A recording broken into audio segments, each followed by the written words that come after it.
magipili sa Ginoo aron maiya.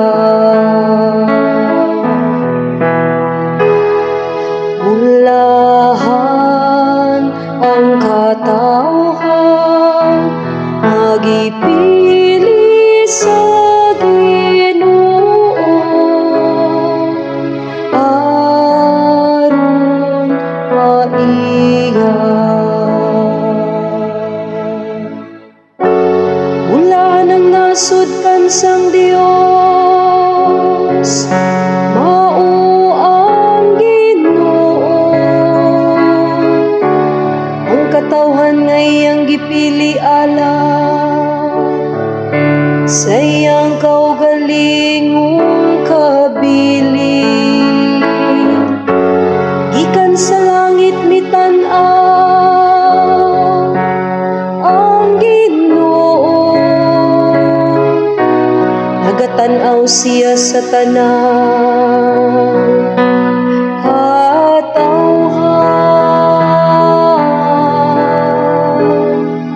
Ulahan ang katawhan, magipili sa Ginoo aron maiya. Gikan sa iyang dili matarog nga trono, nagatan-aw siya sa tanan nga nagapuyo ibabaw sa yuta. Siya nga naghulma sa kasing-kasing, sa tagsa-tagsa siya nga nahibalo sa tanan nilang mga buhay. Ulahan ang katawhan, magipili sa Ginoo aron maiya. Ang atong kalag nagapaabot sa Ginoo, nga mao ang atong hinabang ug atong panalipod. Ay diha kaniya nalipay ang atong mga kasing-kasing, diha sa iyang balaang ngalan nagasalig kita.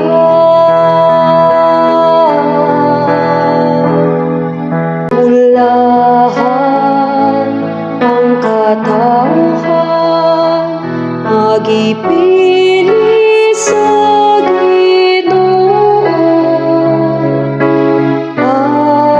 aron maiya.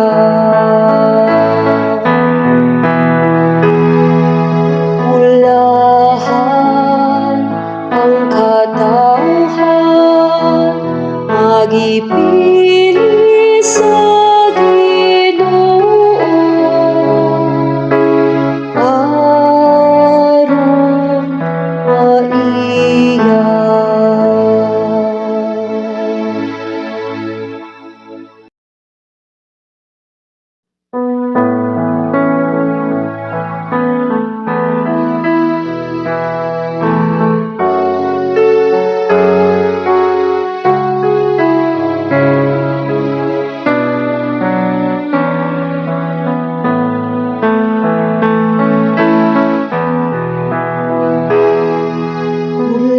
Ulahan ang katawhan, magipili sa Ginoo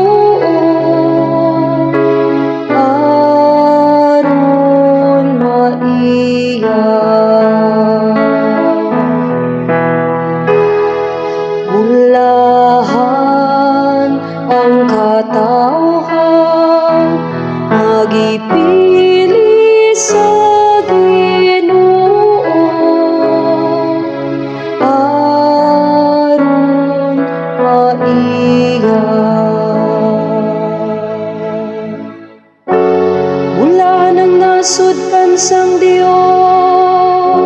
Diyos, mao ang Ginoo. Ang katawhan nga iyang gipili ala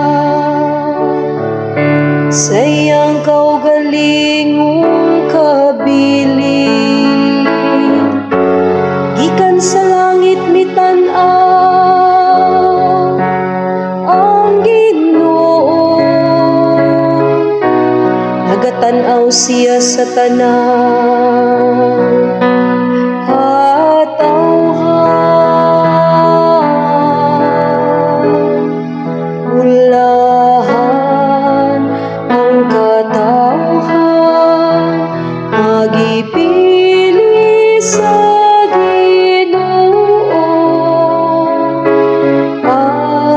aron maiya. Ikan sa iyang dili matarog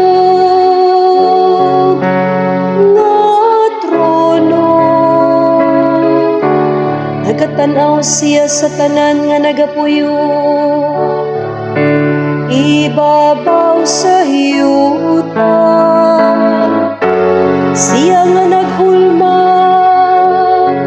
sa kasing-kasing, sa tagsa-tagsa siya nga nahibalo sa tanan nilang mga buhay. Ulahan ang katawhan, magipili sa Ginoo aron maiya. Ang atong kalag nagapaabot sa Ginoo, nga mao ang atong hinabang ug atong panalipod. Ay diha kaniya nalipay ang atong mga kasing-kasing, diha sa iyang balaang ngalan nagasalig kita.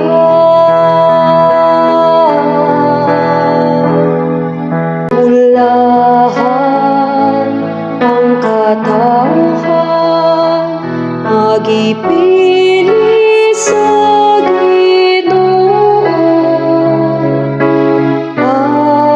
aron maiya.